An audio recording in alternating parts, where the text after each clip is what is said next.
When I'm working with ladies who are navigating the menopause transition, I have 4 key things that are my top priorities.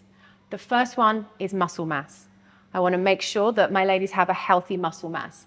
We have an age-related decline in muscle mass, which means that from the age of 30, we're losing muscle mass each year. The only way to maintain it, to build it, is to resistance train. So it's extremely important that we're prioritizing having healthy skeletal muscle mass. The second is bone health, bone density.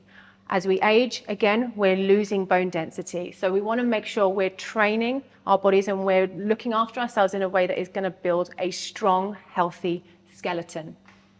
Body composition, body fat. We're looking at how we can maintain a healthy body composition. So yes, we want to maintain a nice, healthy muscle mass. We also want to keep a healthy body fat percentage.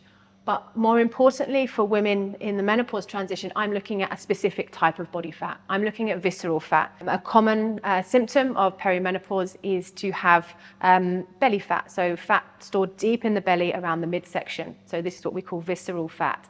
High visceral fat has lots of health implications. So we want to make sure we're keeping that in check and we're changing up our training to target that belly fat.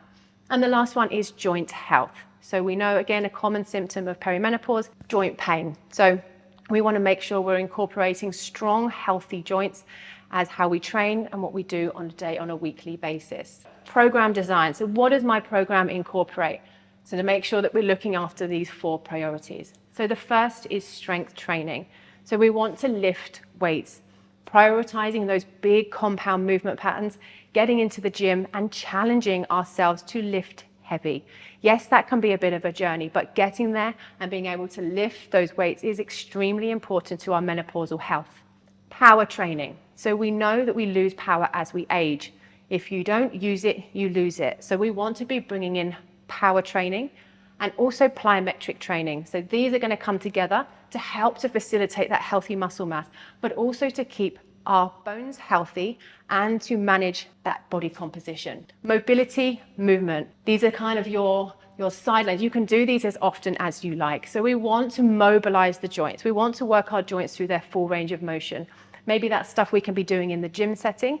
There's lots of programs we can follow online, or going to a weekly yoga class, doing something that is focused on joint health. Movement, so important. I think often a missing piece of the puzzle is we don't move enough.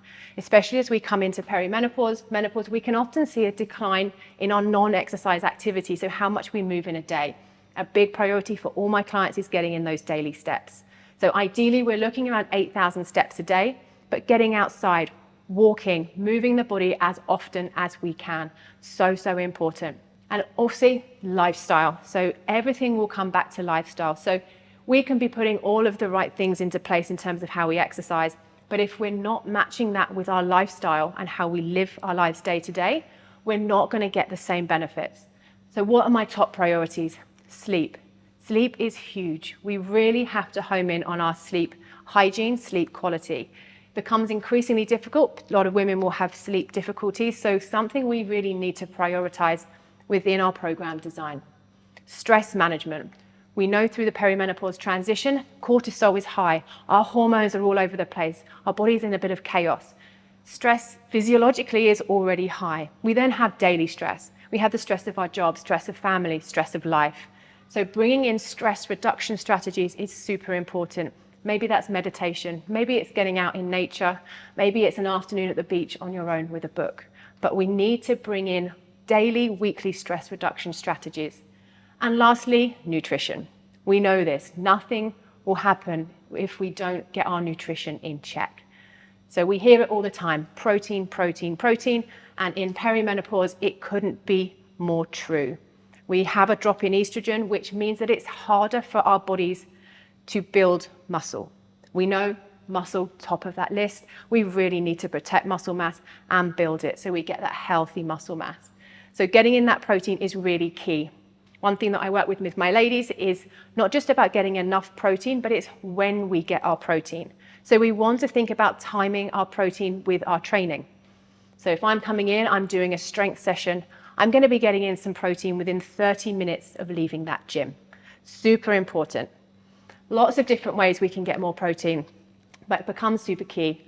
Anti-inflammatory nutrition, also really good, helping to bring inflammation down. So bringing those things in is going to really help to get us the best results that we can with our program design.